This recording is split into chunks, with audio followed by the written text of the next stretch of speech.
the living shit out of him as far as I'm concerned.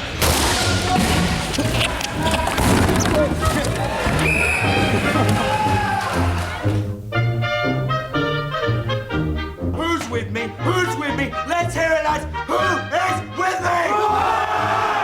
Who is with me?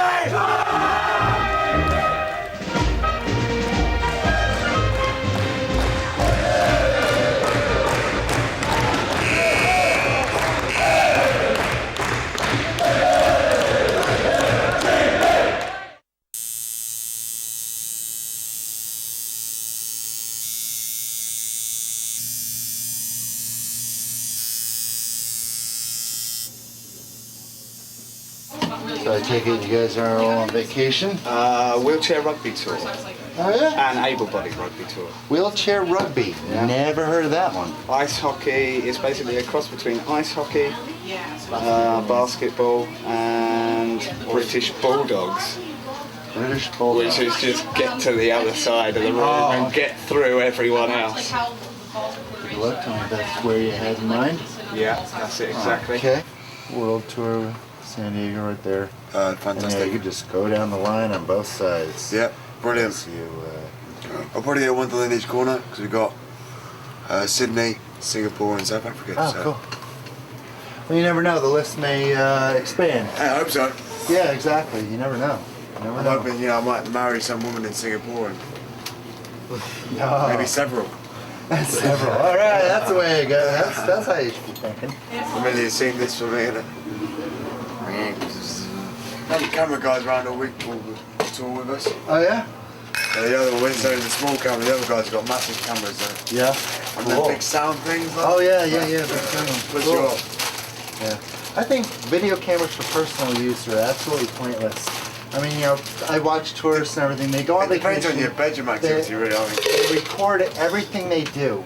I mean, they walk down the street just recording while they walk. It's like, oh boy, That kind of stuff's what an pretty boring. exciting video that's going to be. Oh, let me guess. You had Kenny, the other guy? One with a tattoo on his neck? Yes. Yes. Oh yeah. Yeah, he's just like, hold still. Yeah. Yeah. Nice and deep as well. He's a good artist, but I'm a lot friendlier. Okay. So hold still, shut up, and here we go. Yeah, what it is, because of spinal injury, Right. because the break is above where you're tattooing, all the nerves are buggered. Oh. So it makes crazy reactions all over your body. Oh, okay. So basically, yours was due to a break? Yeah, I dived in the sea, caught my head on the bottom and snapped my neck. Oh. Oh, a bone marrow splinter. Damn it. Yeah, it's one of those things, but once you get used to it, it's alright. There. It's just like being a baby again, you got to learn everything all over. Yeah. Learn how to eat again, learn how to write again. And when did this happen? 3 years ago, 3 years, that's all. October '99.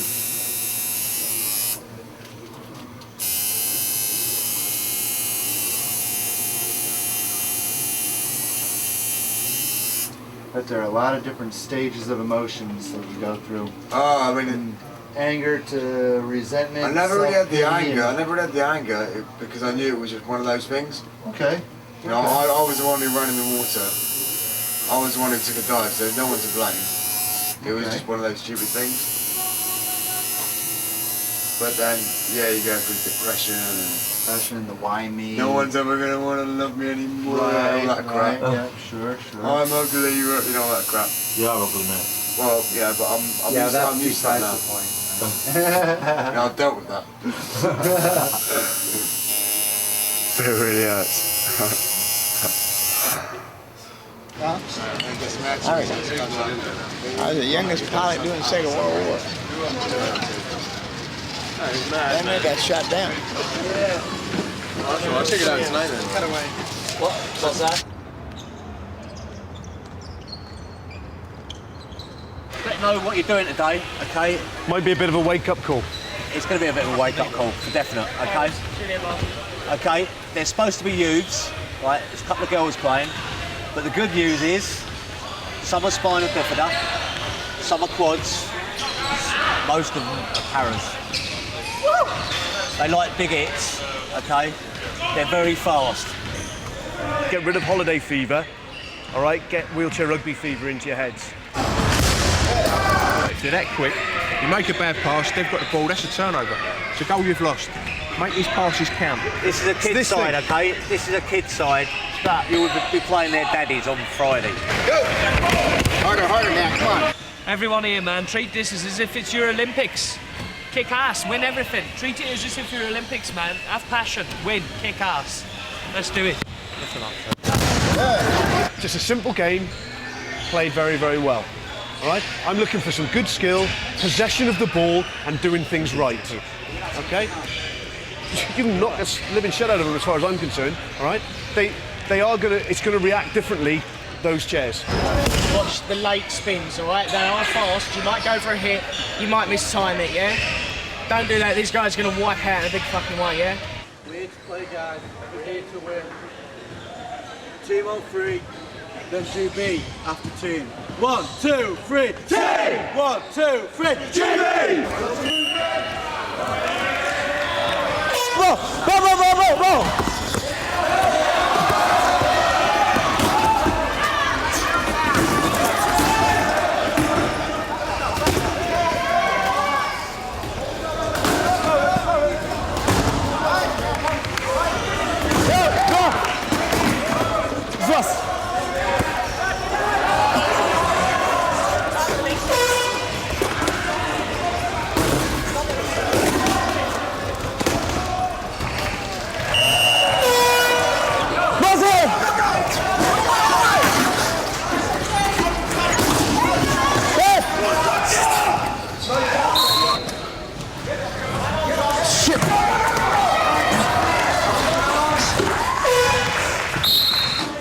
Yeah, that's it, Ross, clear away!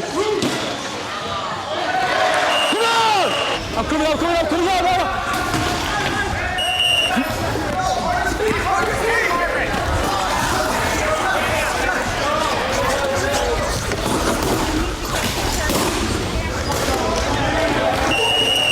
Time! The guy with the red hair, you're letting him go wild. We need to stick that guy. You guys got to hit him and knock him out, all right? Stick him. Stick the guy with the red hair, all right? Yeah, I'm switching top. I'm switching top. Hey, we're faster than them. Hit that guy with the red hair, all right? Stick him. Jason, just double one man, Jace. Pick and roll. Go, go, go, Mark. Get to Austin. Get it to Austin.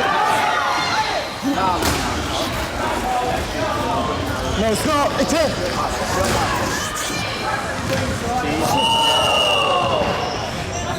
That should be a penalty goal. Good hit.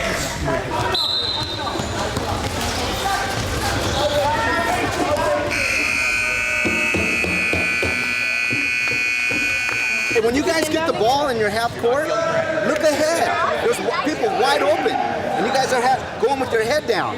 You guys are playing with your head down. You keep your head up. Look for your other players out there.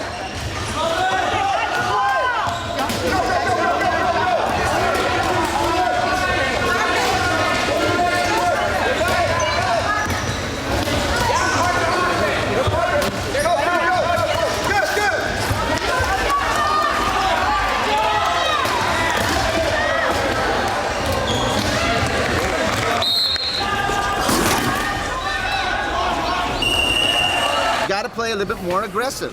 I'm still not satisfied with the hitting out there. Okay? I don't care if they have the ball or not. Just hit somebody. Okay? I want to see a stick. Anybody near you, you hit them.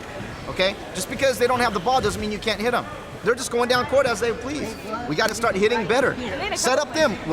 If we're on defense, just be like a middle linebacker and just watch for them. Once they're open, you go stick them, and then hopefully your teammate's going to come around and get the guy with the ball. Okay?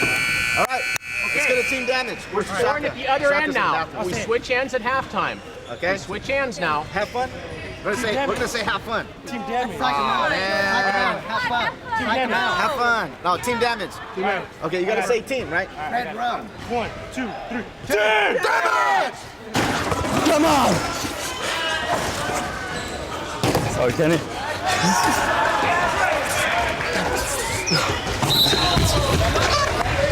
It's getting annoying when we're 10 points behind and they're kicking our butts when they don't have to. You know,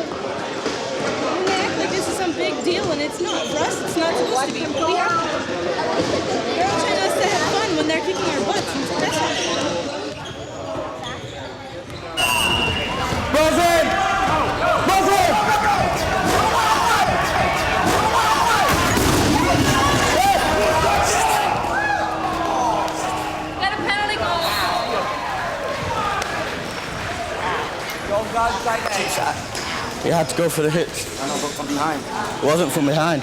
Yes, it was. That's what you did.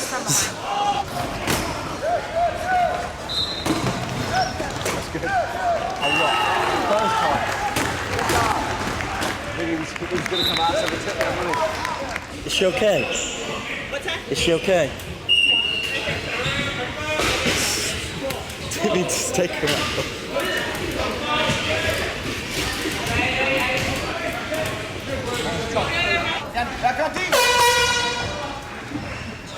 Thanks, not well played.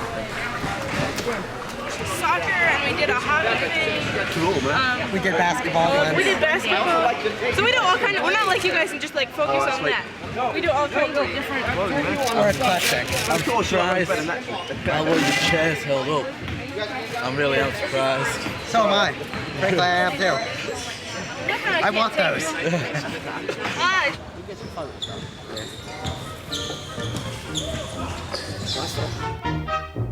For those of you that have been on tours before, you might have heard of a twat-hat. Okay. Basically, this thing is awarded to somebody that said the most stupid thing or done the most stupid thing. We couldn't find a suitable hat this time. Okay, so Steve's been out and bought an appropriate replacement. There were quite a few nominations put forward. Oh, Jan. Okay. I see you, baby. I'll just let everyone know this is the first and last time that it'll be worn by myself this week. The one that gained unanimous votes last night was you all received emails and letters about your luggage allowance. Oh, don't go there. Right?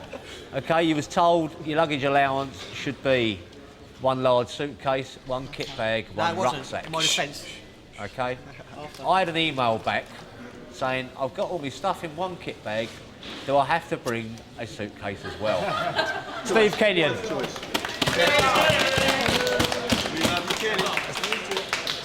We need some here. That's anyway. The full 24 hours. Why is no one yet, Steve? Come on. 24 hours from when? Now. Go on. Come on. You're playing it as well, mate. Yeah, right. You got to give us a Bee Gees song as well. It's just a wee Hey! I started playing rugby when I was about 16, 17. I always played football as a kid. My family's a football-orientated family. I was too fat to play football, was getting bored of it. So a bit of peer pressure from my mates at school and college dragged me down to a training session one day and sort of snowballed from there, really. I was playing for Northampton for probably 3.5, 4 seasons before I did my neck in. That was in '95. And that was in a representative game as well for the East Midlands. There was a line out on their try line, or about a metre out of their try line. I was at number 1 in our line. Like, the ball was thrown in. I sort of peeled out and cleared up the dirt, or the ball was tapped straight down to me. I drove through and hit something, whether it was somebody's chest or somebody's head or what, I don't know. But it was a very strange feeling. There's no pain, nothing. It's just almost felt like I was flying until everybody ran off and I didn't. Simple as that, really. No problem.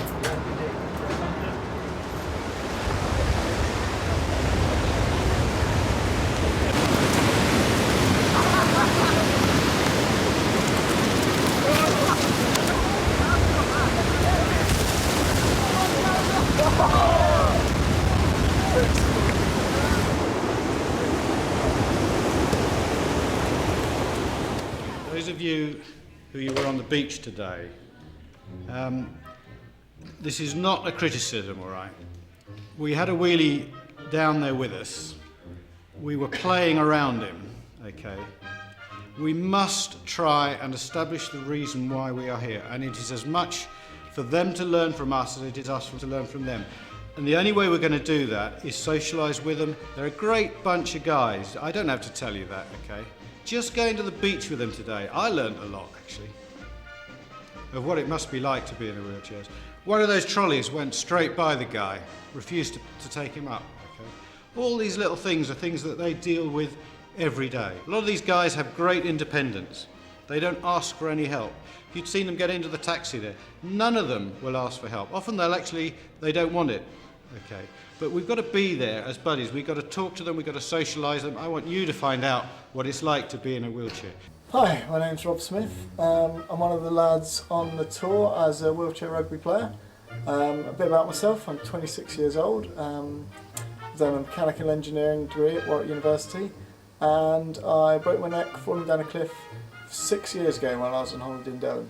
I was like you when we got involved with wheelchair players. I had absolutely no idea. I had hang-ups about what you should say in front of them, what you shouldn't say in front of them, all the things that everybody does. 20 blokes in a pool and a wheelchair guy gets in. It's bound not to happen. We're not going to jump on him, but what do you do? What would you do? I mean, you don't stop and sort of go, whoa, wheelchair guy, do you? Because otherwise that's exactly what they don't want. So you carry on normally and help them if they need help. Yeah. I mean, help is part of it, and I don't want to overdo it, but you know, perhaps we can engage them in what we are actually doing instead of just looking at it as help. Since we're in San Diego and it's only like 20 minutes drive in a taxi, we thought we'd come along, and this is Tijuana. We've just gone across the border. We're going to spend a few hours in Mexico.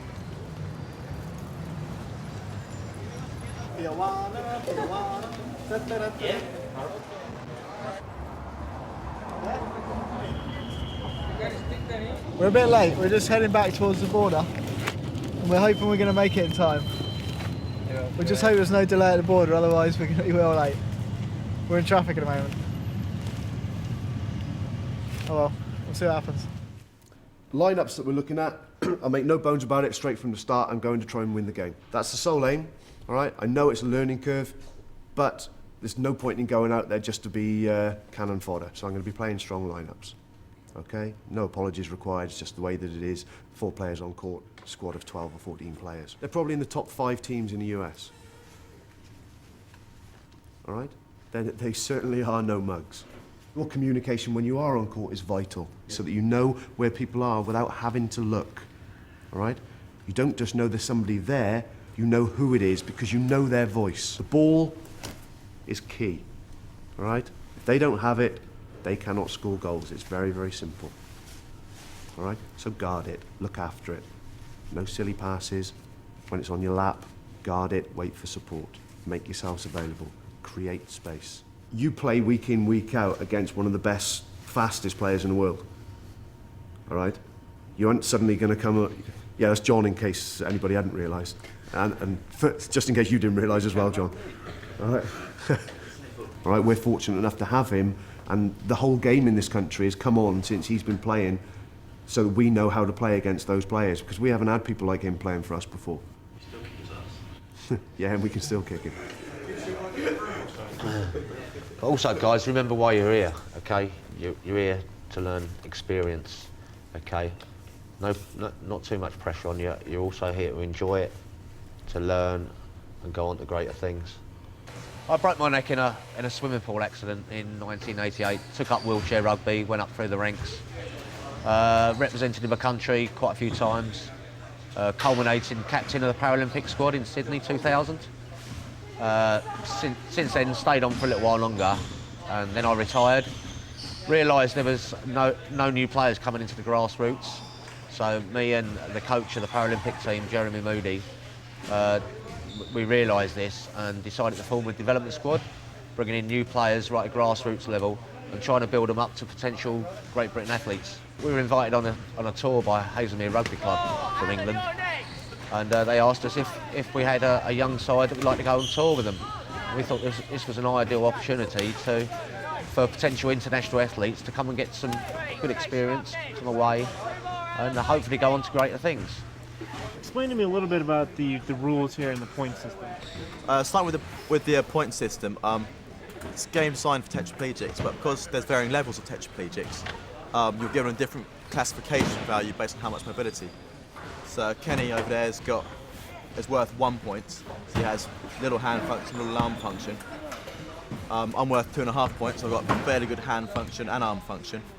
And the scale ranges from a half point, which would be even less than that, to 3.5 points, like our big guy John Lilly, who's got good hands and good trunk. And Johnny allows 4 players on court at any one time, totaling 8 points. So you can stack it high-low, balance lineups. It's all a bit tactical, depends on who you're playing. You get people from all walks of life, you know. Some of them are crazy, and some of them are quiet, you know. There's all different types of people. Very tactical game. You can relate it to ice hockey, a bit like American football. There's a lot of tactics in it. So your slower players will be pickers and blockers, and you might see the same guys score the goals all the time. But if the other guys don't do their job, then they won't look good. So it is a really good team sport. The ultimate goal, how do you score? I just drive between, well, they're not up yet, but there'll be a pair of cones at either end of the court. Drive over the goal line, carrying the ball. And that's it, and most goals wins. All right, so again, what's the difference between this chair and your chair? Basically, as I'm a low pointer, my job on court is to do a lot what's called picking and blocking and creating space for the high point players. Because I'm less able, with my hands on my fingers, the other guys will be handling the ball a lot more than I will. So their job is to keep the ball away from guys or the opposition. So basically, my job is to get in the way of the opposition, try and defend it and try and create space for these guys. I won't see a lot of the ball, but I'll be doing a lot of the dirty work, so I'll make them guys look good, yeah? So basically, their chair... You enjoy doing the dirty work? Oh yeah, I love it. Their chair is basically designed so my chair cannot stop their chair, ideally. So these metal plating around here, around the other side, and around the back, is stopping me from getting in here. So basically, I want to try and stop him stationary if I can. So you get all your aggression out in this game. I don't know, I don't need to have the ump and be aggressive outside of this game. I just do it all on the court. I'm a very aggressive person, just in normal life, so this sport suits me to a T, you know, because like I can go out there and really give it some, you know. And he goes inside, you slide behind him. I'm coming around.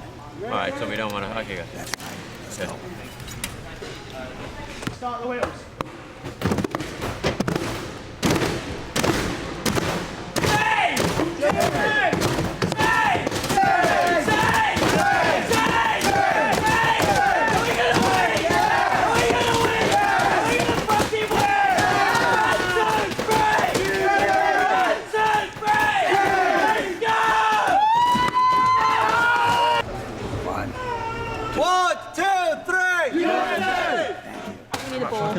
Everyone go. Thank you.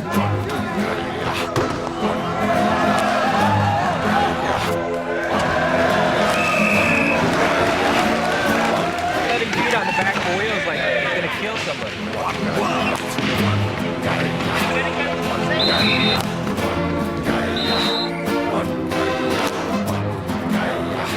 They're hitting behind the back big time. Oh yeah, their first hit is right here. Whoever who's the captain? He's to address that. Dean McCabe's just come over and they're whinging about spins and stuff. I said there was no way that was Andy's fault. He said, but there's been a few unnecessary hits. He said, if your guys are inexperienced, he said, can you please not do it? Just beware of unessential hits. Yeah, you've got to remember, in America, they're pussies, so you know. It's supposed to be a contact sport. It's supposed to be a contact sport, but fuck it. Biggest problem we got is they're hidden behind the axles. And I know, that's all right.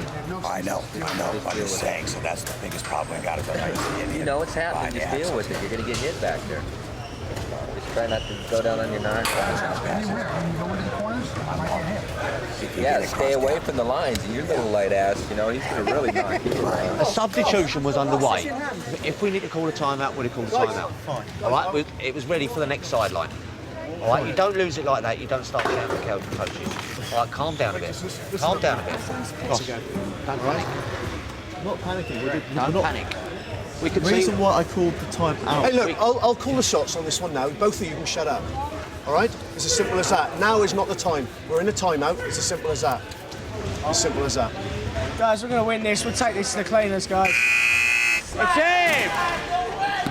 Yeah!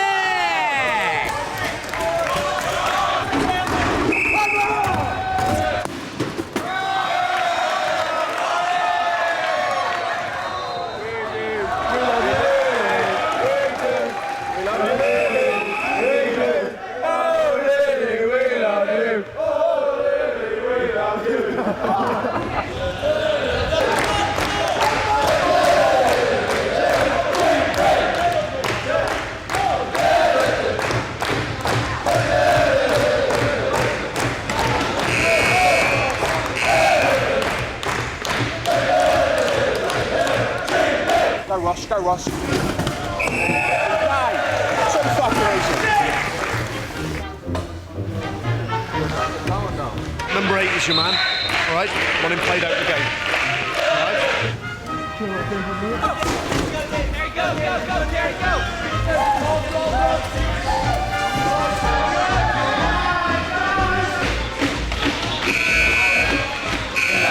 Too late. No. Can't do that. You guys, all three of you help get the big dog. Right, okay. One break away. Hopefully it's Sam. Sub! That last one, Jesus. No, last one. You're the high guy. No, you're the high guy. At half court. I don't care. The big guy's on you. I know. You're the high guy. You are the high guy. No buts. Just go over there. There's no buts. Go over there. I don't want to hear it.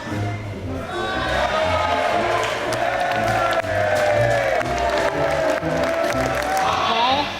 No. I wish we had more players. Okay, you, Sammy.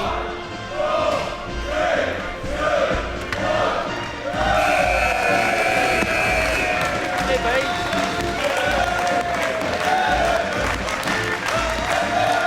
Okay, next time you do that on my court, you get a technical foul, unless you take all of your clothes off.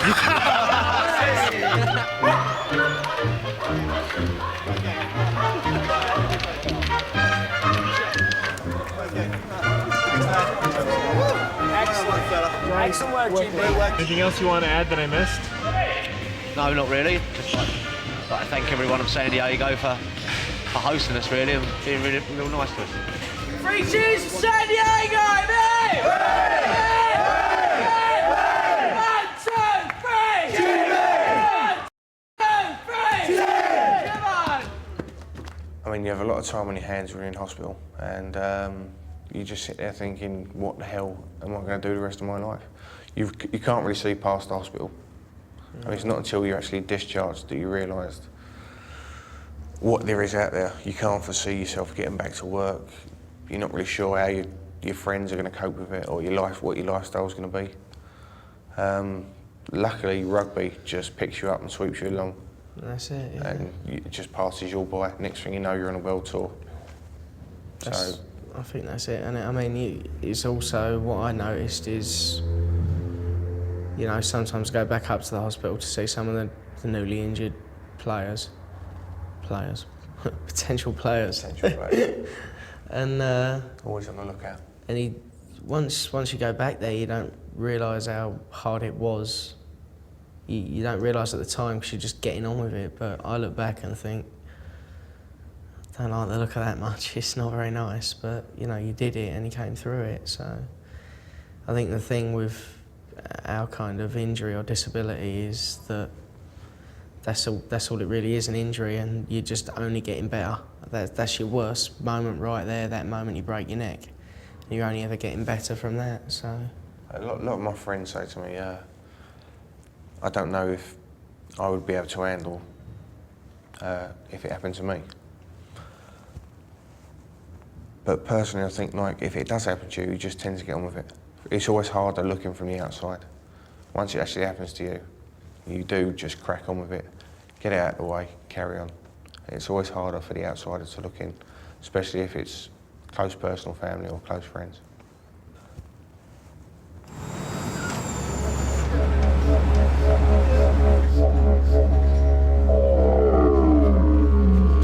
Been up for about 36 hours, we're thoroughly bored, so I'm going to put outside my hair white and then red.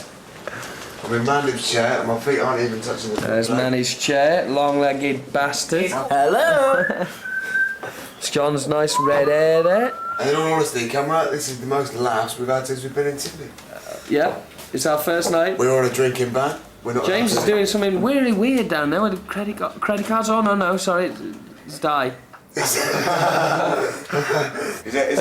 comes the Grim Reaper. Look, fucking. Is that recording? Yeah. Yeah, mate, you can try and I'm not seeing a red light, dude.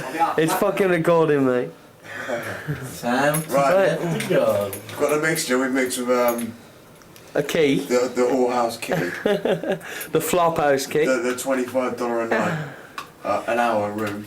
John's got his surgical gloves on. John's come to... I've got my pants down, as you can see a little bit there, and it's all happening in room 801. Lily's hair salon. Oh yes. Does that suit him or what? A bit of James's gut there, as you can see. Man, leave it up. And if we turn around, we've got Manny there laughing his fucking head off in my chair. And there we have Jace just pissing himself. Literally. And now you're passing over to the man with bag on head. Here we are, Mr. Lilly. Hello, James. Already red-haired himself. And it might be changing, I do not know. What the fuck happened to your legs? I think they're in the wall, mate. We've got one door, and look what's on the door. Safety instructions. We feel real safe here. We got one bathroom. How the fuck do you get in there? We've got enough room. We have to put the fucking wheelchair on the bed because there's not enough room to swing a cat. And here we have the man James himself. looks like an Arab on a camel there. God, give us a little peek, man. Give us a little peek. No, because you'll fucking... Oh yes, we got Get it that. tight to your hair, man. All over. Keep your hands tight. Burn like a... Fuck off. Okay, James is now stuck in the doorway with a plastic bag on his head. I'm a trickle worried that if I light the cigarette myself, I'm going to go up in flames. So Jason's lighting the flag for me. Look at that face. That is the face of a worried man. Does it burn? Does it burn? If any hairdressers ever get to watch this, I bet they're going to be absolutely creased up. A bunch of cripples trying to dye hair.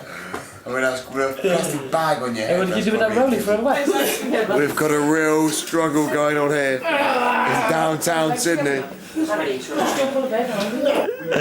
Rob's gonna shave one of his sideburns. No way, man. I'll do it at the end of the top. How about this for a crack, eh? Here we go. Lily, man, you have to let Manny do it while you hold him. Rob's showing his power here. He's not shy, he's having a go.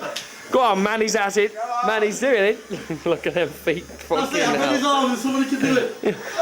Oh, Manny transfer! Look at this fucking hell. 2.5 points. That's fine. Okay. No, don't let go, because he won't give in. He'll just fucking try to run. Yeah, wait. You ever seen anybody fight for some hair that's going to grow back in a few days? That's the principle! I've got it!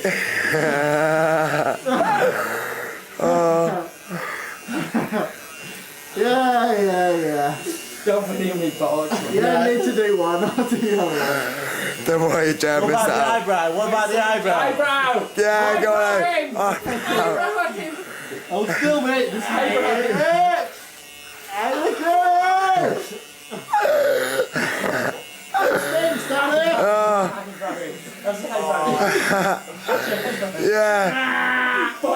Hey, fair play to Rob Smith there. He held out well. He was really strong.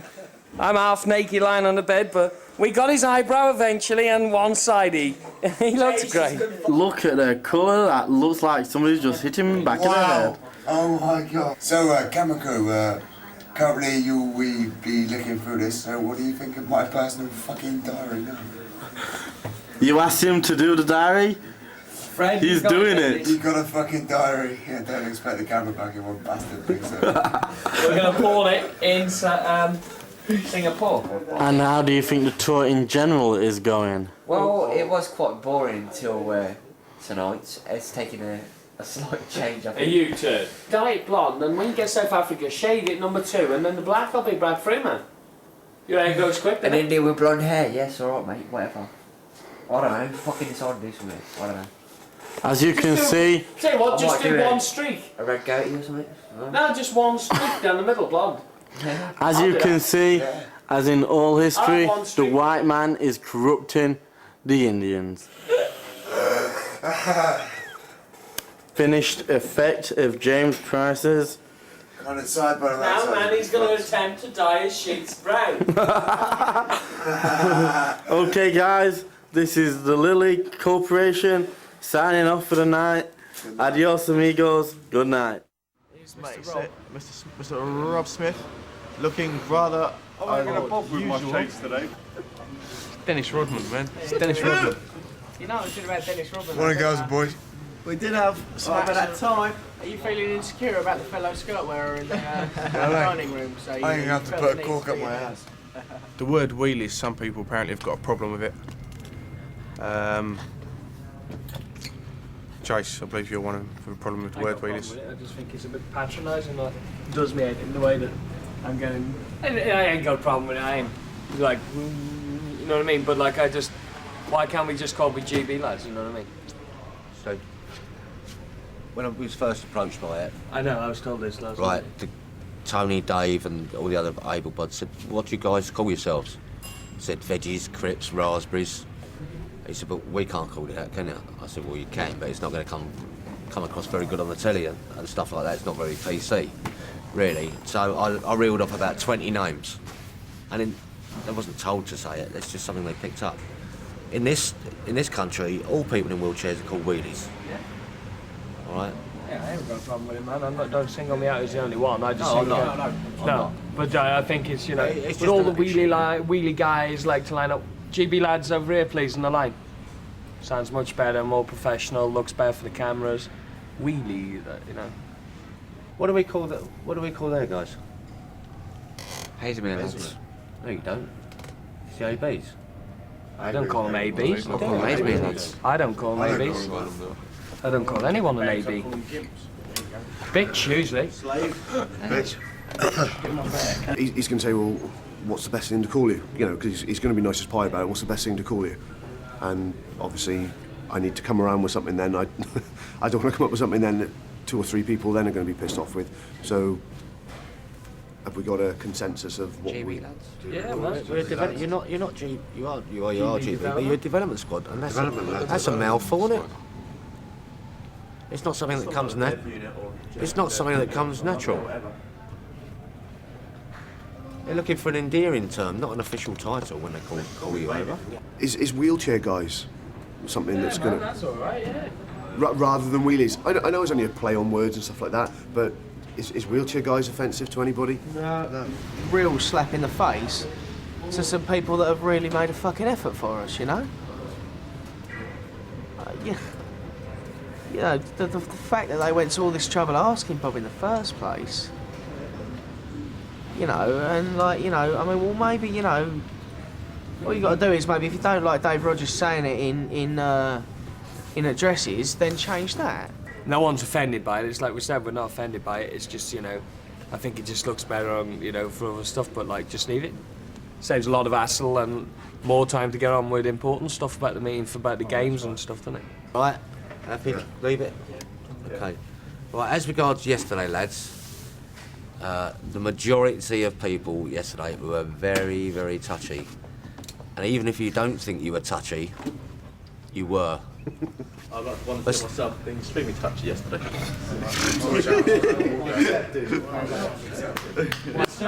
Myself included, all right? It was a very long day, jet lag and everything else. Can't be helped, but everybody has just got to calm down a little bit and be nice to each other. Yeah. All right? You're all a team, but one of the biggest issues are you have got to start being nicer to the escorts. Okay? They've got a big task on their hands, and they're working. Even though you might be chilling for a few hours, they're not. All right? If just because you're chilling for a few hours, someone else has got problems. Something else wants something done. Someone else wants washing done. If you can do things for yourself, like going up the road to get water and stuff like that, and saying, "Oh, the escorts will go and get it," you don't.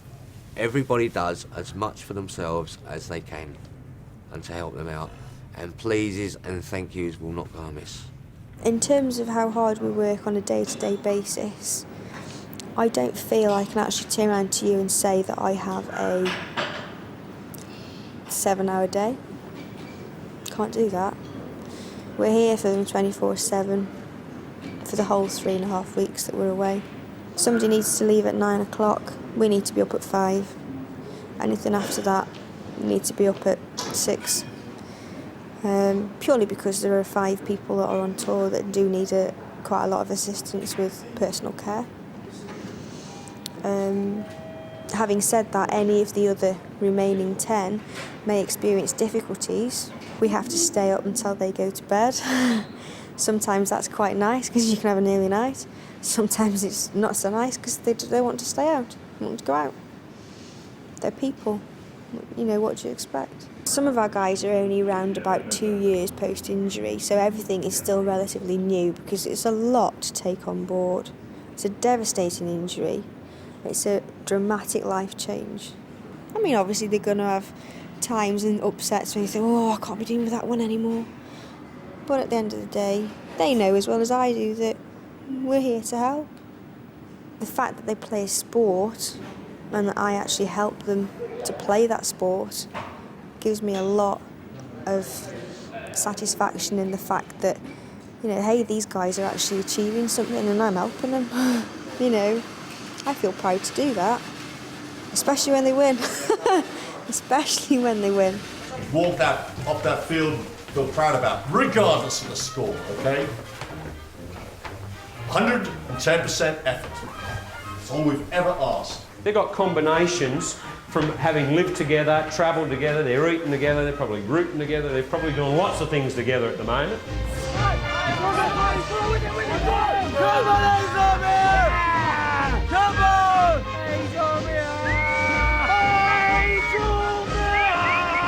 Well there, well there, let's go on, get to him, get to him. Is he a school teacher? Return to base. Excellent hands, you lads. Well played, very well played. Thanks. Well, full circle, now zip it. Guys, you should be proud of yourselves out there. That's as good as you've faced at any time. That was a big, hard-hitting, very professional side in terms of their rucking, their handling skills. And you stood right up there. That is absolutely all I could ever ask out of you as a team. And you delivered on that pitch. So you walk off this pitch with your heads held up high. David's been a bit of a twat. We're all supporting on the sideline and he's going, come on guys, as if you can't support them. I mean, what are we there for? They support us. It's always getting a bit silly in some respects.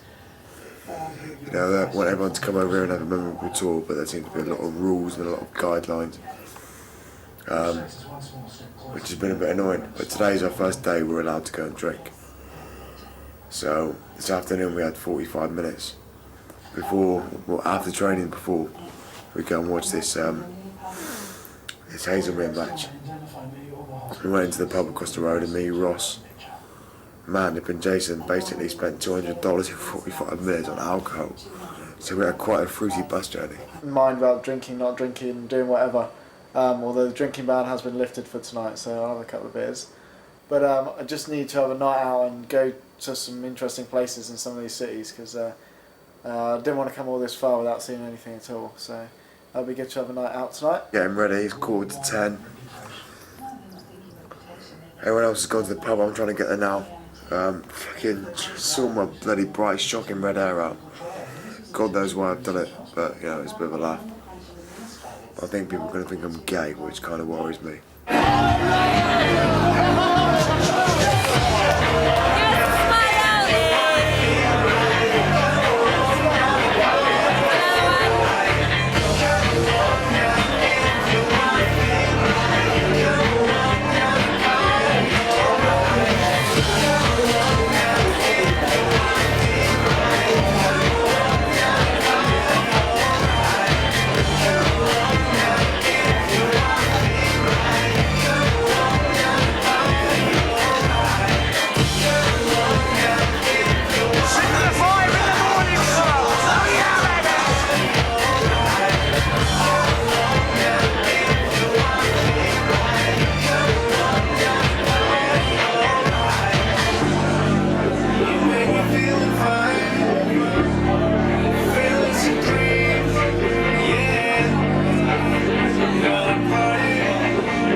I was 16 years old, 2000 April, going to college. Just a passenger in a car. Dad was taking me to college and a white van veered across the road and hit us dead on about 45 miles an hour and broke my neck due to the seatbelt holding me in. I went from there to Basildon Hospital, and then within hours I was helicoptered to Stoke Mandeville Hospital, where I spent the next 11 months. Well, I was playing for my school first 15 back in '96, Portsmouth Grammar School. Training session one day, did some rucking mauling practice, went into a tackle, flipped, landed badly, and damaged my neck. And then that was that, really. Went off and spent about 6 months in hospital, getting sorted, so pretty cool. When you're looking at me and Johnny, if you look at our different hands, I've got one pretty good hand. I've got good finger flexion, pretty strong wrist, pretty good. Some thumb movement, but not much. As you look at Johnny's probably best hand, very little finger movement, no thumb movement. I mean, two different just from sheer physical wastage of the muscles he has and hasn't got. And that's probably comes out as a weak 3-point hand. My bad hands don't have a great deal of movement on it, very little thumb movement anyway. So they're sort of the okayish hands. I can get a good pass off, but they're by no means perfect. And that's what makes me a 2.5 player, sort of mid-range. A 3-pointer would probably have two hands similar to this, if not better. Whereas Johnny, you can see just nothing there. Nothing. I mean, he can do that one. Yeah, you can't do a wrist flexion or weak extension. So yeah. The first night we're allowed to drink. People haven't been gelling properly, but a good night out on the boozers sorted it right out. Everyone had a good night, we've all got something to talk about. So it was a good call, it was about time.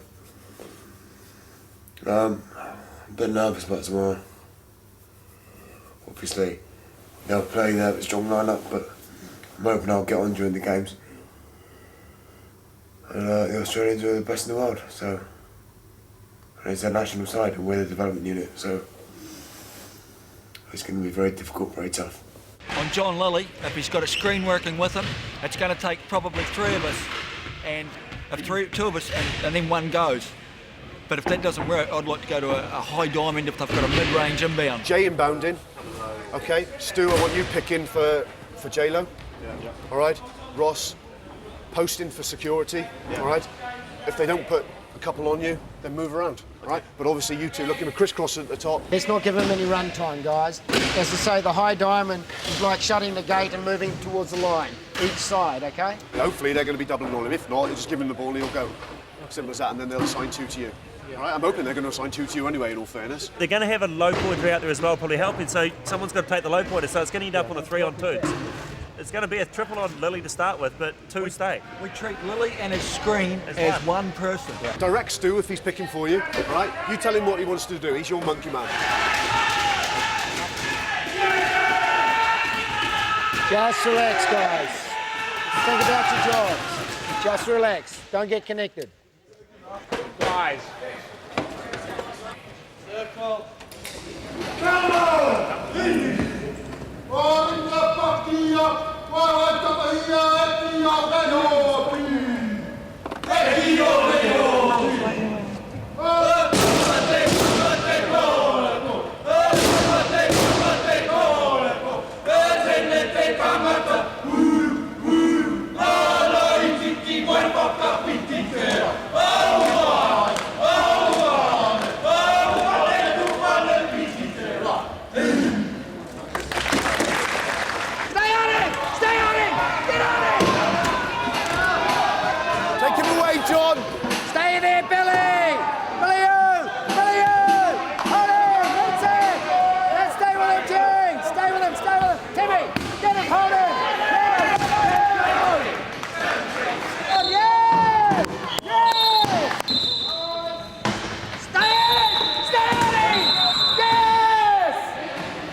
what we couldn't afford to do at the end was, and what I didn't want to force on you guys, was to put you on, if you like, in an uncompromising position, all right? Because it's unfair on some of you guys as developing players. And again, it isn't right to try and force somebody into some of the roles at the moment against guys who are, you know, let's make no bones about it, all right? The New Zealand team are a good team, all right? They're actually a very hard team to play against because they play a very balanced line all the way through. So hopefully everyone's got and picked up something from it. What we've got to do now is just regroup a little bit, because we can't allow a defeat to affect how we play and how we start against Australia. All right? That's going to be a totally different kettle of fish, because they play a high-low lineup. All right? And these are the kind of things that you're going to experience when you go to sort of major championships. There are going to be teams that are going to play balance, some are going to play high-lows. Guys, you're a development squad, okay? Those guys came third in the Olympics. Okay, just think about... Remember that, we've all been playing years, guys. Same lineup, guys, have playing for a long time. I'd just like to say one thing, that like the people who come on late in the game showed they were men, because like they didn't complain, they didn't moan, and they did their job and they did it well. They did. There was no slider goals towards the end, guys, with the development players coming on, not at all. Well done, guys. Okay. So get plenty of fluids on board, plenty of rest, all right? Because in 40 minutes, all right, you're going to be playing the team that got the silver medal. So you've got 10 minutes to have something to eat. It's a very social game. I've met a lot of friends since I've been doing it. I'm quite a vain person, so I like to keep fit, go to the gym. And it's a good excuse to eat healthy, it's a good excuse to be fit. It's fun, it's enjoyable. And you get to whack the crap out of people, which is great. Oh yeah. Do you feel the same about whacking the crap out of people? Do I really have to answer that one? Yeah, of course. JLo's passionate about whacking people. Nah, I just love the game, contact, just the adrenaline rushes, you're just going into somebody and hitting a chair and falling out all over the place. The thrill when you get a turnover from a big team, it's just unbelievable. It's just such a good game to play, the social side. Good buzz. Social side, like James says, on court you whack the shit out of everybody. Off court, you just get pissed together. Basically, sorry about language.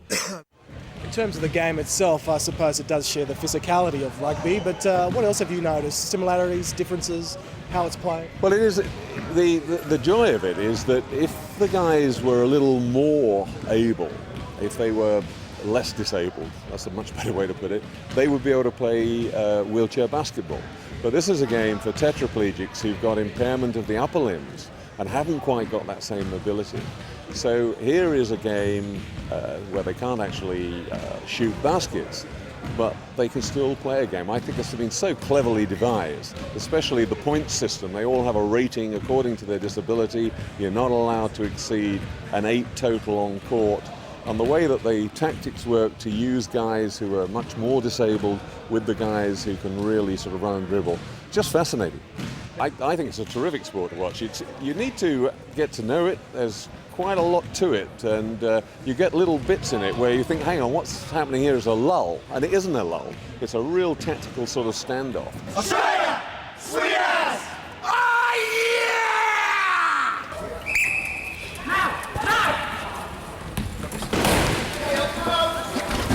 yeah! Unlucky, mate. Go!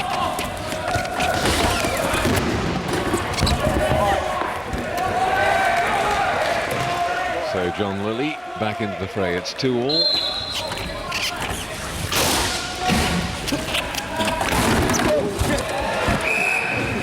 Big hit that time by Steve Porter on John Lilly. 1, 2, 3. Double E coming away. Lilly trying to get back to him. It's a race on. He's got to him, but Double E does really well. Wind this clock down. There's 40 seconds left, and they'll score with 3, 4, 5 seconds left, so that Britain's got no chance of scoring again.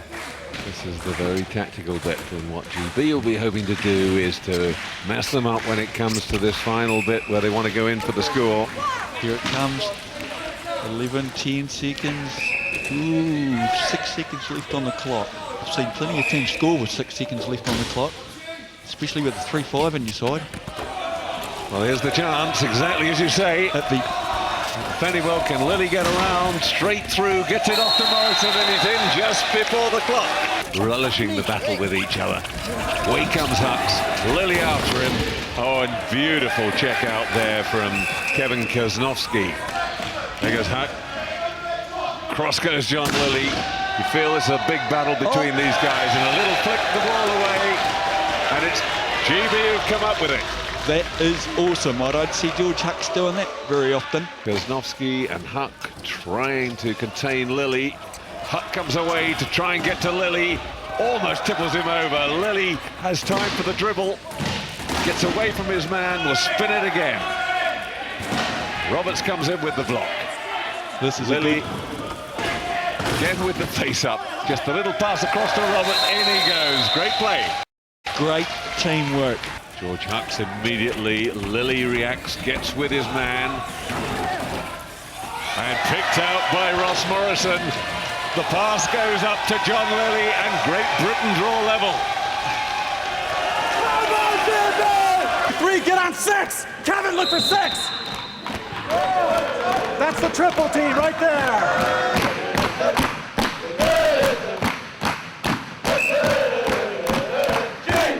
Work that man out. Kevin, help on that chaser.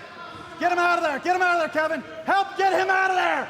No, get 5 out of there. Don't hide behind a .5. Help up here. Jesus. He's hiding behind that twig in the corner. Where's Kevin? I don't want you hiding behind that twig over there in the corner. Come out and help this so he doesn't get back to the chase. Beautifully flicked free by Ross Morrison. He was unlucky because the ball then breaking for the Australians. Flicked through by Doubley. Here's Lily on the charge. Lovely. Well, we'd call that a sidestep, I reckon, if that was rugby proper. Yeah, but he can do that because he's got trunk and stomach muscles and back muscles. You can really make your chair talk. Going to get to Doubley. Yep. Oh, and just cheekily shows it to Roberts as if to say, I've got control of this one. Morrison trying to get to Hucks. Oh, and he nearly got the ball free. Didn't quite manage it. Now, was that a hit from behind? I think that may be an illegal hit. And I think Roberts is on his way already. Gets round the outside of Ryan Scott. Hucks gets across to intercept the pass, though. Away it goes to Doubley, and that just about wraps it up, I think. 1:20 left on the clock, and going out to 5 points, 43-38 to Australia. That's surely got to be it. Yes, it makes my heart sad, but I think that's about it. But by heck, they can hold their heads up. I'm very impressed. 3 cheers for Australia, mate! 1, 2, 3! 1, 2, 3! It means everything to me, really. It's a bit sad, but I don't know what I'd do without playing wheelchair rugby because, like, you know, me and Steve do so much training that when we don't, we just sit there for about 2 or 3 days and get bored in that space of time. So it's just really kind of taken over my life. I've got a passion for it. It takes me to some fantastic places, and I don't know what I'd do without it, basically. This is fucking Australian soil. We're not leaving this fucking country until we're one in this fucking country. Who's with me? Who's with me? Let's hear it, lads! Who is with me? Who is with me? You go around the waist, grab hold of the top of the waistband, then the flanker's head can go underneath your fist, and it means you're not punching him in the eye the whole time. But he will pull you up for crutch binding. They're really strict on it. Hey boys, I'm your referee for tonight. What's it say is tackles. Keep them down. Let's enjoy the game, boys. There's no crotch binding, is there? Sorry? No crotch binding. Second word. Bind how you like. Crotch binding. Bind how you like. Mate, it's a game of rugby. Goes on to it. Alright? Are you ready? Yes! 1, 2, 3! Win, win, win! fucking hear you! 1, 2, 3! Win! Together as a unit! Now, get into this fucking game! When I say 1, 2, 3! If you're feeling like you're scared, right, you don't have to tell anyone. You can just like go off and say another excuse because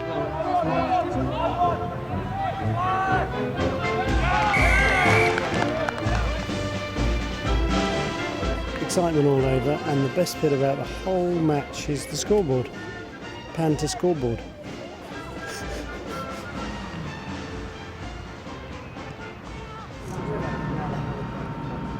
Can we stop now? Oh, cheers, mate. You cut up a sphere, you get bits like that. And apparently it's called Nuns in a Ruck, is its local nickname.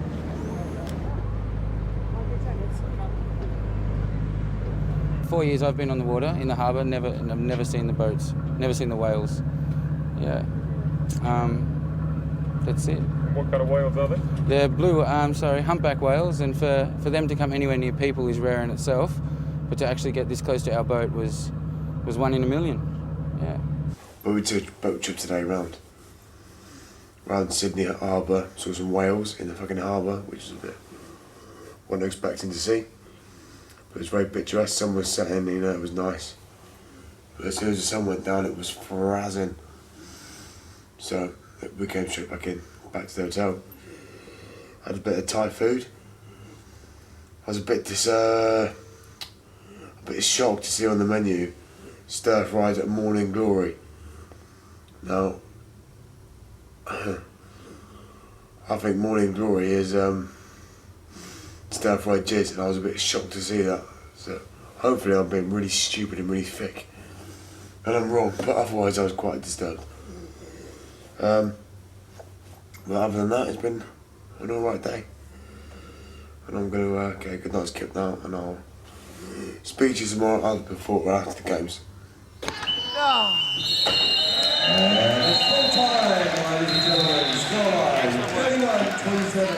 Good work. That we made that so easy for them. All right. It's not pointing the finger at any individual. Literally a team situation. All right. We are so flat. Let's make sure in the next 24, 36 hours, all right, that we do everything possible so the next game is a damn sight easier than that one. Maybe this will show you what a difference these things which maybe you didn't think were that important before, eating and sleep for one, hydration, they do make a difference, guys, and it is that difference, it's that 10% that's the difference between looking good and coming off feeling good and feeling like you deserve a break, you deserve a beer, whatever, and coming off and sitting in the room running over the moments that you fucked up personally in your head, and they will stay with you for a while, guys. These things, they'll keep you awake at night. You don't want too many of them. I want to see those guys that went out last night over there in 2 minutes. Spoke to you the other day, right, when you was going out for a meal with your parents. Yeah. I told you, if you want to go out, you talk to me. All right? Did you talk to me? No. You're in the fucking wrong. You let your teammates down today. You asked me on the bus. You asked me on the bus yesterday about going out for a meal with your friends afterwards. What did I say? I thought I was talking Don't about fucking think. I thought we were talking about going to the meal. No, you asked me if you could go out when you got back, and I said fucking no. All right? You are in the wrong. You've let your teammates down. All right? Ross, you're an international athlete. You was on the bus in a right state last night. You were really, really tired. Okay? You were moaning about too many oysters on the bus last night, and that was fucking lackadaisical. Yeah. You have let your teammates down. A lot of them was in there packing last night, early night. All right? Do not fucking let me down again. I think it's a bit out of order though, because Mate, listen. we're all back. Listen, it doesn't matter, right? It is I did speak to Bob, and I thought he meant that meal. Because I spoke to Dave, and they said that my friends could come to the meal, and they did. At our individual performances today. There's some lunch over there for us. Yeah. I don't think I played that bad, to be honest. I thought No, I played the but you best could that I have played I thought I You played the could have best I've better, played since I've been I here. could have played better, and Mark could have played better, Alan could have played better. Preparation for a game is all important. And if we fucked up, we fucked up. Deal with it, it doesn't happen again. Heard on the radio that Qantas are on strike till 4 o'clock this afternoon and they've already cancelled 20 flights. So, in all honesty, we may be fucking staying in the airport tonight, which ain't going to be fun for us people in charge because kind of get sore bottles being at the time of day.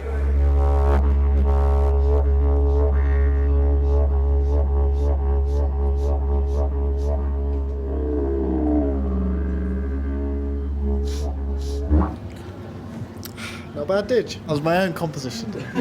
Composition by Rob Smith on the didgeridoo.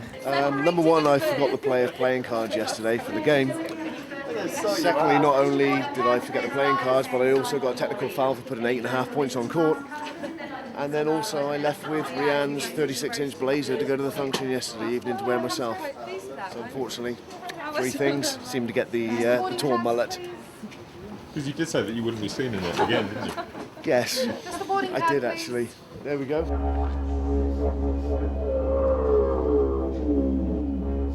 Say good morning, dude. Good morning, dude. Morning, guys. Hello, we're back in Singapore.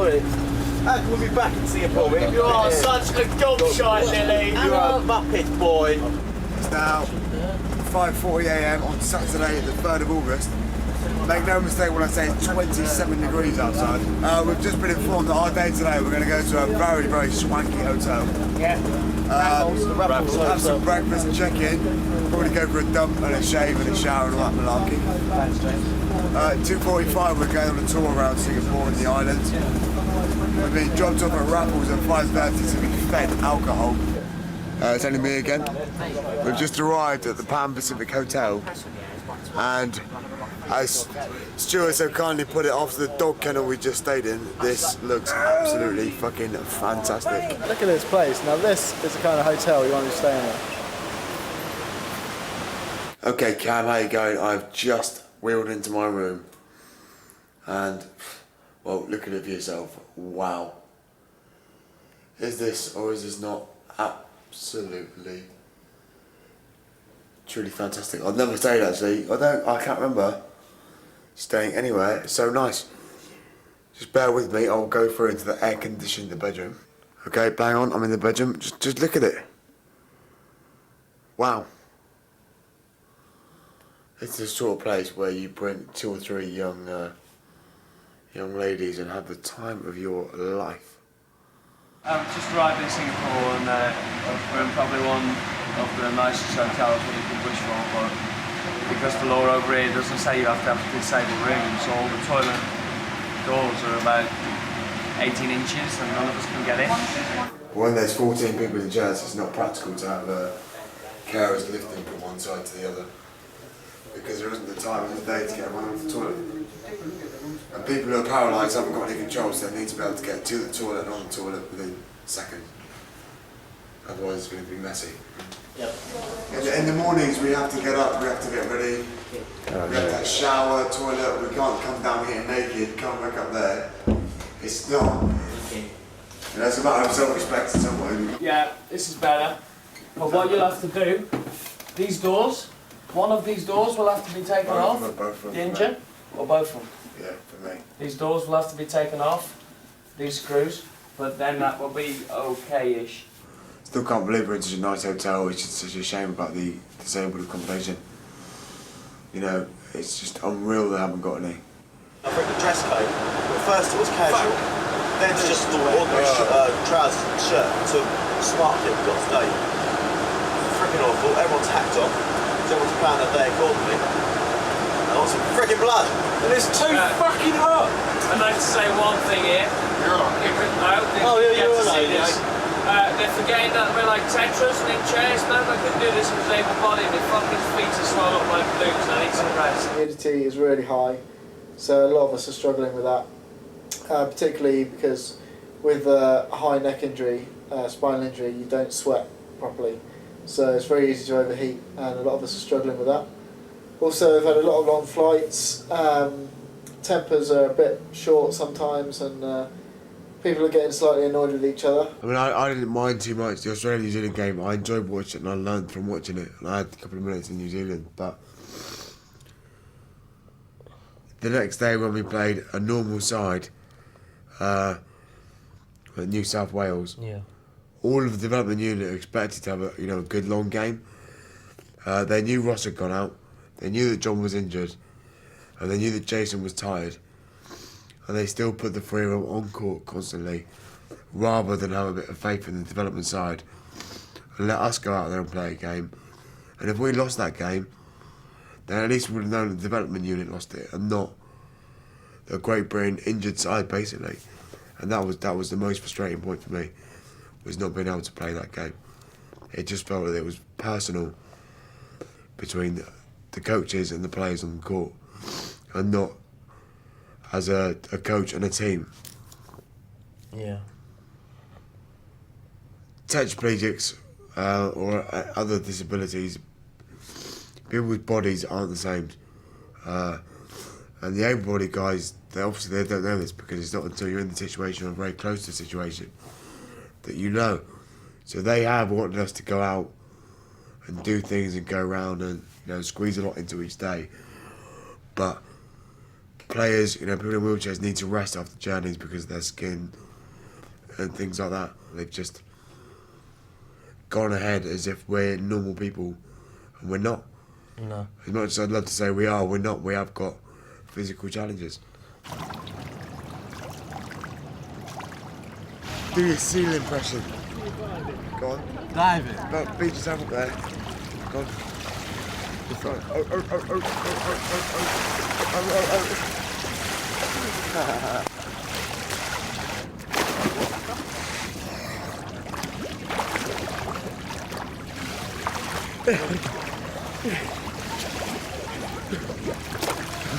I've been raped.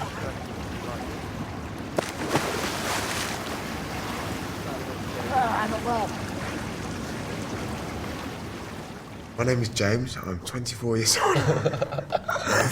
Well, yeah, I'm 24 years old. When I was in October of '99, so 3 years ago this October, I was in Mallorca on holiday with my ex-girlfriend, and I ran into the sea, misjudged the depth, dived and broke my neck, and I broke it in the C6. I swallowed seawater when my head was in the water because I couldn't obviously move. I was instantly paralysed. My girlfriend pulled me out, called the ambulance, but I caught pneumonia from the seawater. My lungs collapsed, so I had to put chest drains in. They couldn't operate on my neck to stabilise it, so they drilled holes in my skull, gave me traction for 2 weeks. My parents flew out to be with my girlfriend as support. They basically told them that I wasn't going to make it. And probably a good idea to organise a funeral and stuff, but I did pull through I don't know how. Got back to England, I spent 3 months in intensive care. They put a tracheotomy in and I've had lots of laser surgery on my throat, which is why it's so bad. Spent a total of 12 months in hospital, and I met Bob O'Shea at Stoke Mandeville, and he introduced me to rugby. At the time I had a tracheotomy, so I didn't want to play. But I went back 6 months later for some more physio, and I met him again. I said, yeah, I'll give it a try. And that was just when he was starting the development unit, so now here I am. Both of them on the quads, but yeah, not quads. That's all right. That's fine. Yeah. Yeah, we can just It's try. only a bit of fun. Yeah. Okay. Just to get involved. That is what I'm focusing on. That you see. Yeah, your basketball. We know your basketball. Yeah, that's right. Technically, you should run rings round us. That's right. You should be a lot quicker. Is this attacking or defence, or I'm assuming it's attacking? Defence and tackling, because they're the same thing, really. Sorry, man. Thanks very much. See you later. Most of you guys improvise them yourself? No, we go to a company, but all the chairs are made to measure. Yeah, it matters a bit more in rugby because people have different roles on court. Yeah. And also, we need all the help we can get, because we've got slightly more disabled than that. So it matters a lot how you set your chair up. You can't just really get in any chair and play it. It makes a big difference to us. So go over there, see you soon. Enjoy your game. Play tough. Very tough. After the trial, you may want to sign us on. Yeah, you never know. Whether you're quite I just said to the other guys, you're paras, you should be a lot faster than us. No, 2 of us are polios. Right. We're going to sort out some spare chairs over there. Okay. We're going to take turns and jump in it and have a go. All right. Do we move over there now? Or? Yeah, in the corner. Okay. Okay. We'll finish this when you're ready. We'll go for the Maserati. Yeah, ready. You want? What do you want? I like the Russian tank. You want a Russian tank? Tank. All right, let's sort out some chairs. You want a Ferrari? You get a Ferrari. Every 10 seconds, yeah? Take your time and just have fun. All right. Don't worry, you'll be all right. Okay, let's go for a goal. Let's go, man.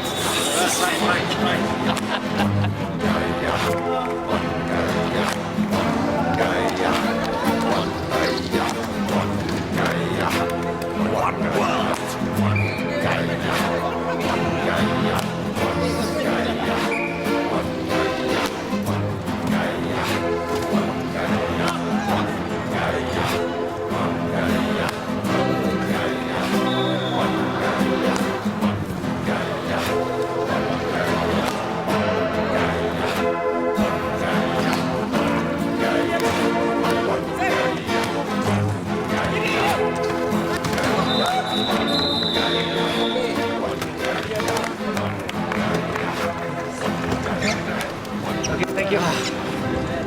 Now I see why you enjoy so much. Yeah, it's good. Okay, it's a very nice game. How was it? It's fun, but it's painful. It's really painful. Boys, I don't have much to say. Okay, this is your show. Okay, as I said, when you wear this jersey, it counts for everything. Okay, it counts for all your dreams in there as well as this very moment. You're playing up against a group of boys bigger than you are, older than you are. Okay, and that's where you become men. Okay, not dreaming about in a bloody shed, but out on a paddock. Come on, guys, let's go.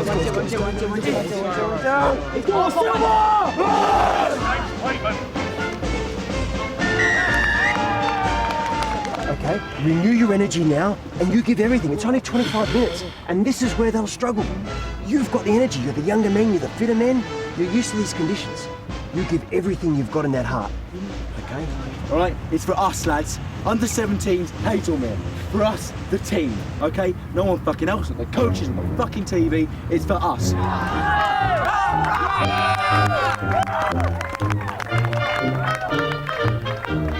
What's the score in the second half?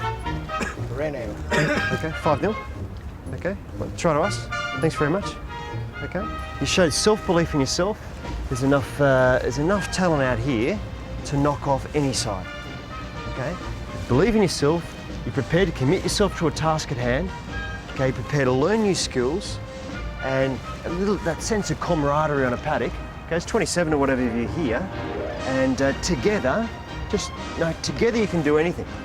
You set your mind to it. Together you can do anything.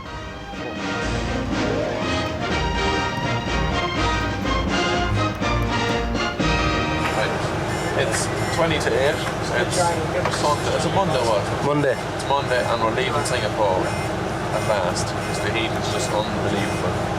We're going to go to Africa where it's supposed to be kind of more like 16, 17 degrees, which is good. And I've just bought a painting. I'm a man of the arts from now on. 1AB has just been beaten up by a half-pointer, Johnny. Another half-pointer, Stuart. Oh! And now he's just been soaked. And isn't he loving this? Oh yes. Oh God, this is just so funny. You have just been beaten up, soaked, fucked, and humiliated. Humiliated by the low pointers in the Great Britain Development Unit. This guy's on TV. The silent assassin has struck again. This is what happens at the end of each flight. What's fun is this? What's fun is this? Just driving to South Africa. On the plane for like 14 hours. Great to be here. Better weather than Singapore. A lot cooler, and we're just very tired. We just need to get very pissed. Bye. Come on, Tess, what do you think of your Interesting, different, shit. Yeah, that's a good word, shit. Oh, the door opens out. That's fucking brilliant, the door opens out. And then you got the toilet stuck in there, which is about 20 miles away. To actually get in the place, you've got to go through this gate, which has got like a 6-inch stone step. So you need help over that. And you can't actually get into the main hotel proper with the bar and meeting rooms, because they've got about a 45-degree ramp. And then the road system everywhere, because the whole place is built on a hill. You can't actually get in here without help anyway. So I got fucking money, so I'm gonna go and stop in a decent hotel. Right. South Africa, five-star hotels in this country cost 20, 30 quid a night. We're stopping in about a £3 a night hotel, I reckon. Let's go to come I'm not staying here. I can't even get up the slope. It's like Bob said, I've been really good, and it's unusual for me to be calm and good, so like, now, if it is going to cause any problems and people are going to be upset, I don't care, because I'm rebelling and I'm moving. Yeah. Tony and Dave have done a brilliant job, but people in wheelchairs were involved in getting this tour sorted, and all it would have took, like, one question what I do when I go anywhere over the world is, could you tell me if your bathroom door is so width and can I get in? That's all. One question. Can you get into the shower? And it obviously wasn't done here, it wasn't done in Did you Australia. see which way the door of the shower opens? Cut my arse open already getting on the bog in Australia because it was so difficult. And I'm not doing it again. Fucking smash the window and transfer onto the floor of the shower. I'm going into a five. Yeah, The best hotel in Cape Town I'm moving into, mate. The best. I don't care what it costs me. I've had enough of living like a tramp. I've got no rucksack on my back. I've normally got a rucksack on my back. Okay?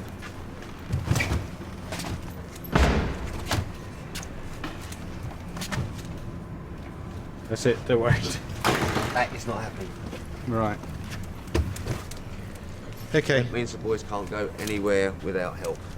And the whole thing about this trip was not just about the rugby, it was about developing personal skills for independent living. Come from the best wheelchair accessible hotel I've ever been to possibly the worst. It's holidaying in town, that's where I'm headed.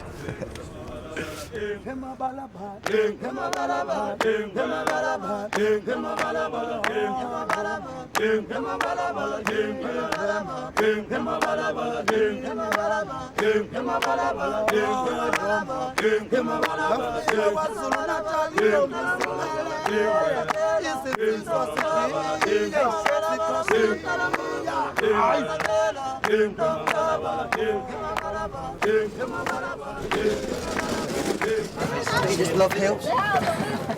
Lucky I put the right tyres on for this. The off-road tyres serve me well. Is this not awesome or what? And the highest point on Table Mountain is out there to the right. That's McClear's Beacon. That's about an hour's walk from where we are, straight across to the top to McClear's Beacon. That's the highest point on Table Mountain. How far are we now? About 1,000 metres. We can, which is at the harbour in Cape Town, so I had to go on a boat trip. Actually quite amusing because, once again, the wheelchair access is a faber dam. So I had to be carried on the boat up the stairs on wet floors, and it was it's not the ideal place, but we're going over to Robben Island to see where Nelson Mandela was in prison. Wonder what the wheelchair access is going to be like over there. Quite amusing, to say the least.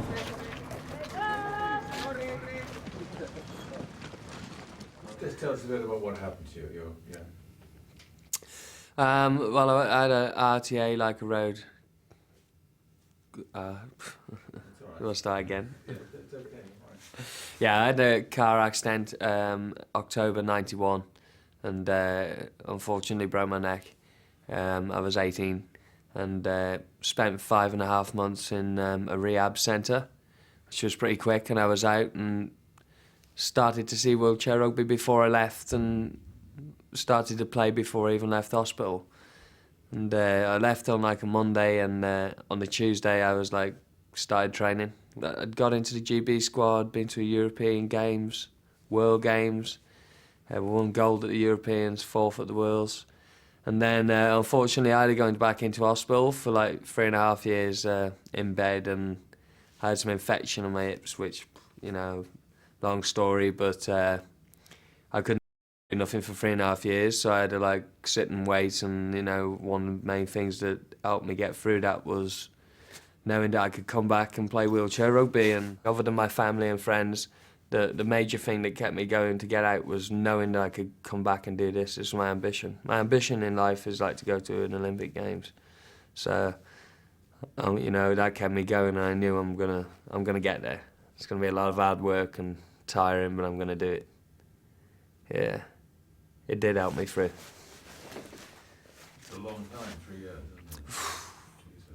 Yeah, it was when we went to Robben Island the other day. I was looking at those cells and I was thinking, yeah, that looks harsh in there, but like I've been stuck in a little room, no bigger than that, looking at 4 walls for like literally, you know. Obviously I came out now and again, but I know a little bit. I can understand a little bit what it's like. So I'd never want to do nothing wrong and go into prison, because I don't think I can handle being stuck in 4 walls again. 1995, all ex-political prisoners that were kept on the island had a reunion. And whilst they were here, the former president took a stone and put that stone here, and everybody followed suit. So this is in the memory of those who were on the island. Each stone has got a name of an individual person who was on the island. As much as they are not written, but represent a person who was on the island. She was just having a chat to us and telling us stuff about what had gone on, and like ex-prisoners there, and then she kind of started saying she was an ex-prisoner and that she'd been beaten and tortured when she was like 3 months pregnant, and like I just found it really, really hard to like understand how she could like forgive, you know, how she did, because she was so cool and she didn't know no grudges or nothing about what had gone on. And it's like I was just saying to you, Fred, and I don't know if I could like forgive and forget that like she had. She obviously forgave and forgot, you know, and I just found it amazing how she could do that. You know, unless you're in that position, I suppose it would be really hard to know if you could do it or not, but she was a great lady. It's like I said, meeting new people this tour, meeting people like that, it's so good. It's, you know, it's an amazing thing to do.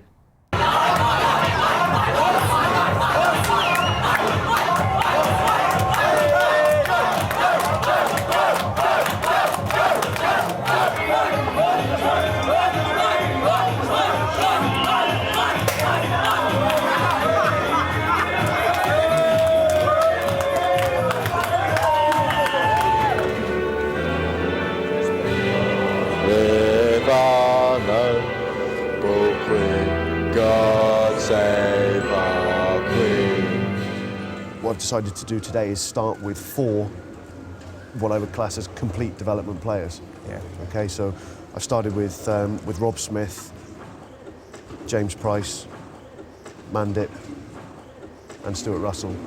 The South Africans are a reasonable side. You know, that they know how to play wheelchair rugby, but they're not nowhere near in the same league as the likes of Australia and New Zealand.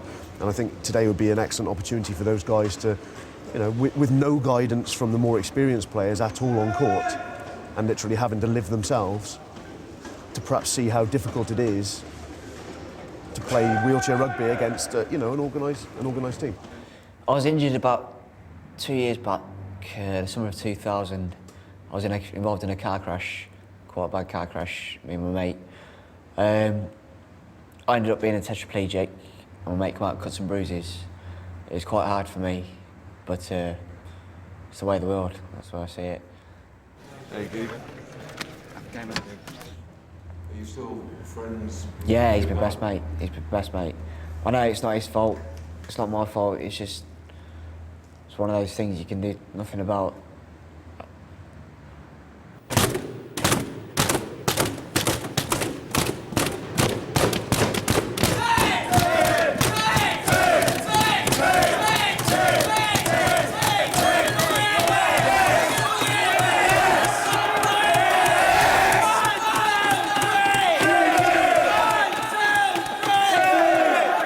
Kick ass, yeah? It's time to prove something. Hey, it's fucking rock. Let's do this. Right, kick off, guys. Straight from the off. Go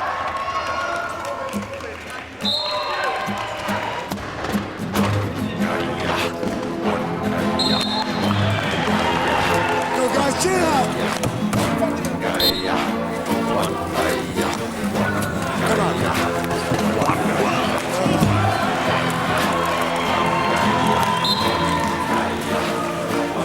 Come on, guys! Bring it! Come on, guys!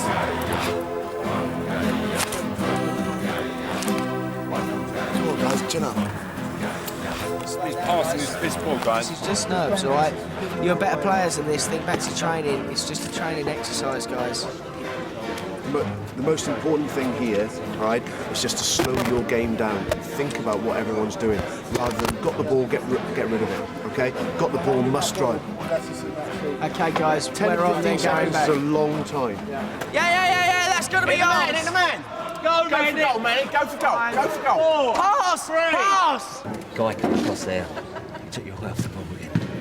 All right, it's habit, it's a learning curve. All right, good hands out there. All right, you're doing well. You've done really bad to claw that back, David. You've got to stop turning the back. You keep turning the same way. Turning the way. Yeah. I'll do it. You turned your Like, back and the think guy about was it. up there for the goal. You saw it too late. You couldn't get across there. All right, we'll get there. Well done, mate. Cheers, man.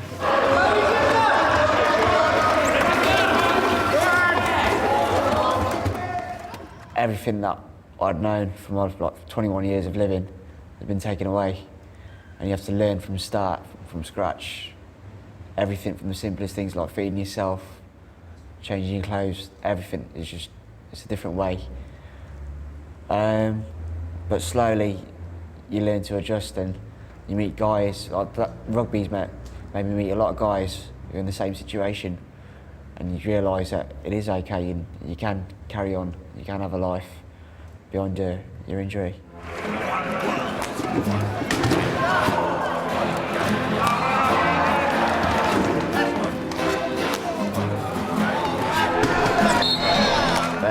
Confidence. As soon as I get the ball, I panic a lot, which is a problem. You've got to be cool, calm and collective as you sit in the game. That's it really, a lot of confidence factors for me. Getting out there, playing for crowds. The tour's helped a bit, but it's a personal thing for me. Everyone's watching you, and you've got 5 or 6 chairs ramming into you, and you're like, oh. Everyone's like, ball, ball, ball, ball. It's yeah, I suppose it'll come with time, as everyone said.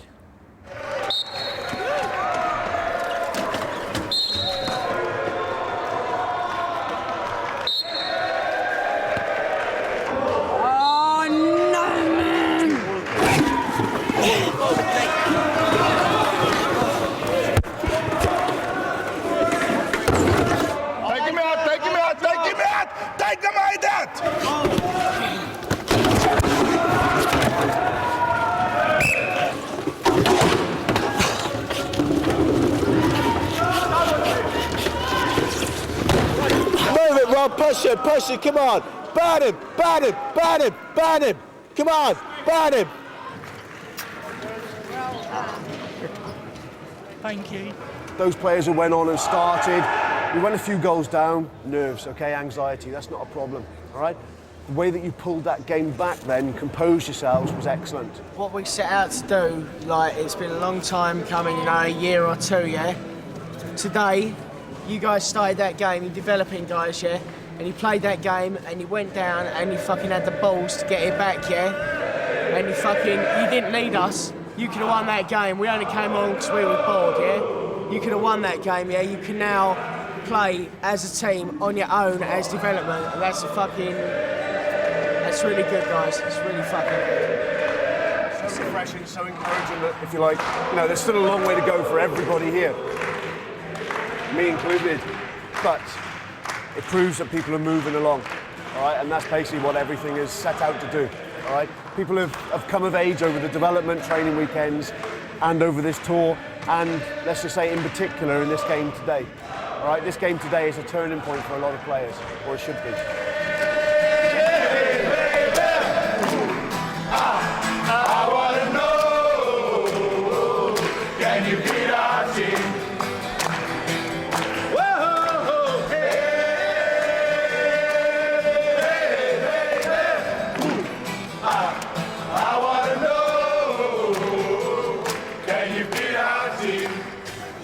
it went the way that I thought it was going to, but It went the way you thought it was gonna. You're so full of shit, Moody.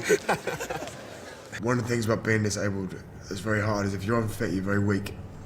And it's very hard to do things for yourself because you haven't got the strength, but if you keep, you know, the rugby keeps people, they've got to be fit, and it keeps them, when you're fit, you feel better in yourself. And, Yeah. you know, people come to training or whatever and get some frustration out, everyone has a good workout, and when you're in a game scenario, everyone enjoys the game, they enjoy the competition. And it just helps people come out of their shell. Yeah. I mean, if you look at Johnny Coggin and Alan Lynch on Yeah, I the was about to tour. say Johnny Coggin. I mean, I first saw Johnny at Stoke Mandeville. I was visiting somebody. And he'd just been injured and he wouldn't eat, he wouldn't speak. He was tiny, bless him, he was only young. And I actually went round with some cake to just try and get him to eat something, and he wouldn't have any of it. And to see him now, coming out of us, getting drunk, playing rugby, coming on a world tour, I think is really special. Yeah, him trying to dance. Trying to dance, yeah. When you started out, did you have any expectations of being on a trip like this? None whatsoever, man. I've always wanted to travel. I've always wanted to do this, really, and the way it came about, I mean, it just perfect timing for everything. So I'm just really happy to be here. Just tremendous. Huge, huge boost, personally. So I owe you lads one mega thank you for this last 6 years. You don't need any instructions out there in the pitch from me. You know exactly the sort of tactics you've got to play today. You know exactly how you can win matches in these conditions against this sort of opposition, playing to your strengths. So guys, final time in front of you. One hell of a thank you. It's been really, really brilliant. So go and deliver. Go and deliver.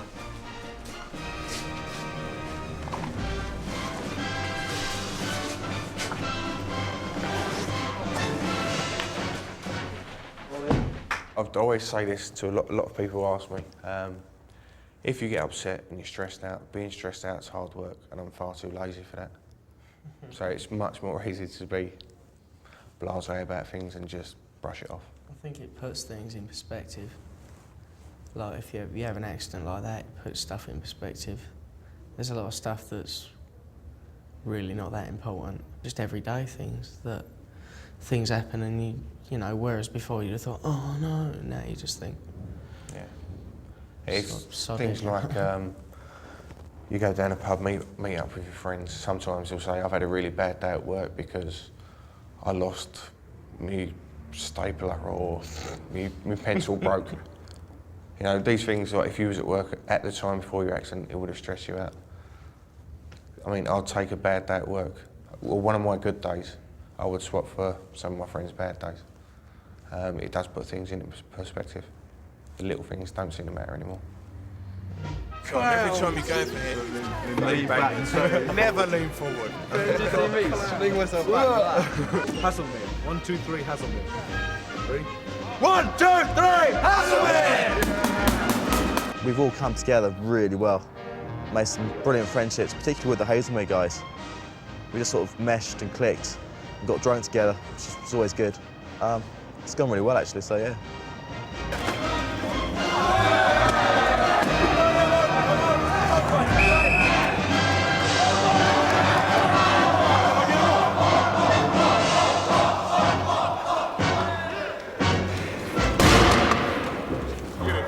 Get him off! If look at this. Slap him in the face.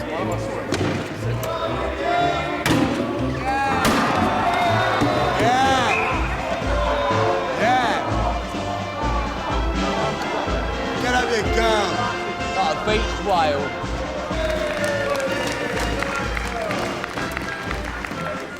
Final night, bit freaked out, don't want it to end. Scary thought it's all over. It's been fantastic. Duncan was just talking about fantasies and how far he'd go. Duncan, please elaborate a bit more on your fantasies. Bite your nose off, guys. Morning! We've had the last evening, we've had a bit of a piss up and a bit of food. New presentations. We're now back at 1:10 in the morning. And we're all going to go and sit in the bar and get very drunk. And it's the last night we're all going to be together, so... 3 o'clock. 3.5 weeks. 3.5 weeks. It all comes to an end tonight. Nice guy, the bass, mate, the bass. The bass. No, see, that's why I'm doing it, because you can't do it. Everyone be quiet and respect. Mandip's about to start singing. Yeah. Let's be quiet. We're ready, guys. We're ready. On 3. 1, 2, 1, 2, 3. A wimbo up, a wimbo up, a wimbo up, a wimbo up, a wimbo up, a wimbo up, a wimbo up, a wimbo up, a wimbo up, a wimbo up, a wimbo up, a wimbo up, a wimbo up,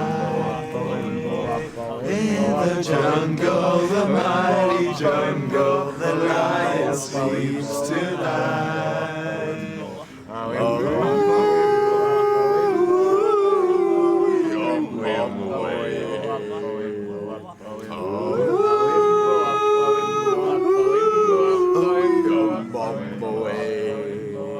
Travelling in a chair, I've never ever thought I'd see the world like this.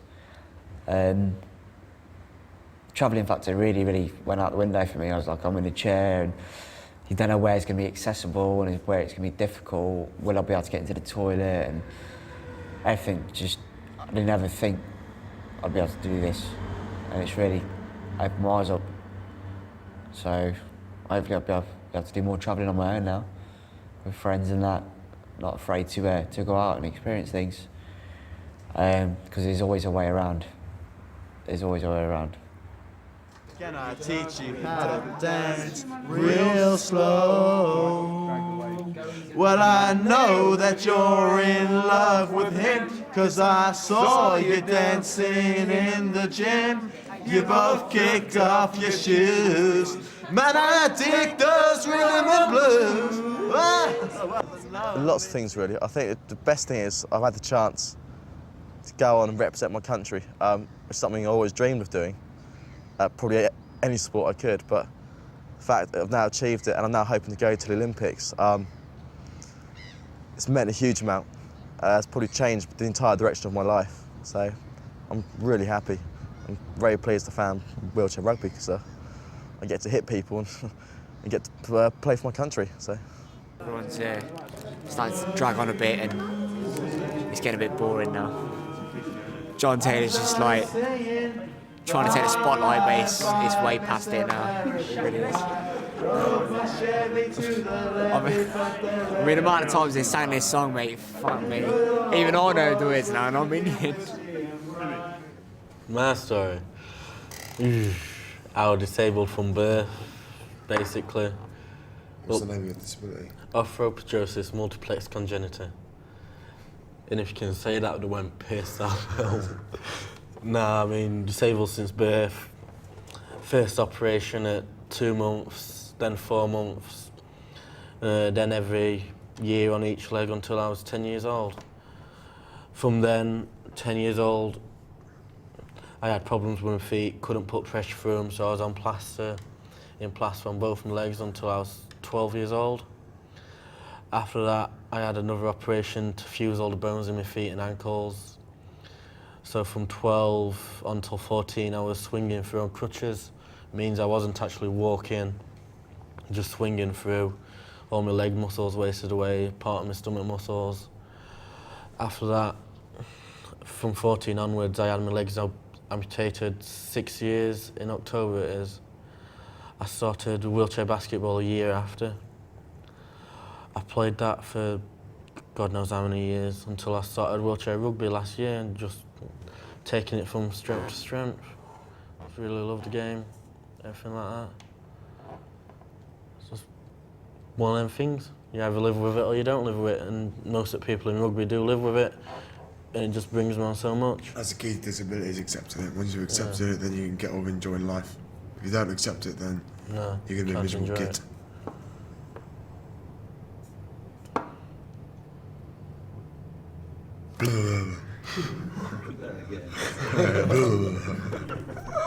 I know there's people out there who have had spinal injuries and they're not playing rugby and they're not doing anything with their lives and they're just like sitting at home and they need to be out there and doing rugby because I know how much it's done for me. I know it's like I've seen other players who are lower pointers doing things that I'm not doing for myself yet, and then that's like boosted me, and I've been, you know, started pushing myself as well. Rob, if you're going to be looking for but it's not only spinal units you got to be looking for, you know, you got to look like polio, spina bifida. Yeah. You know, because there's a lot of people out there who think they can't play. And, CPs. You know, they really can, and they're really good players.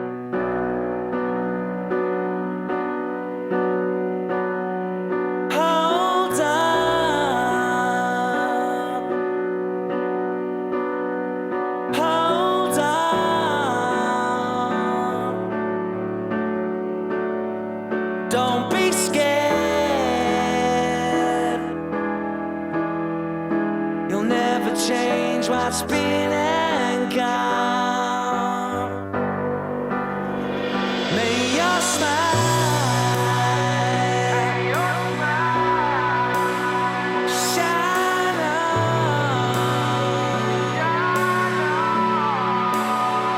Don't be scared.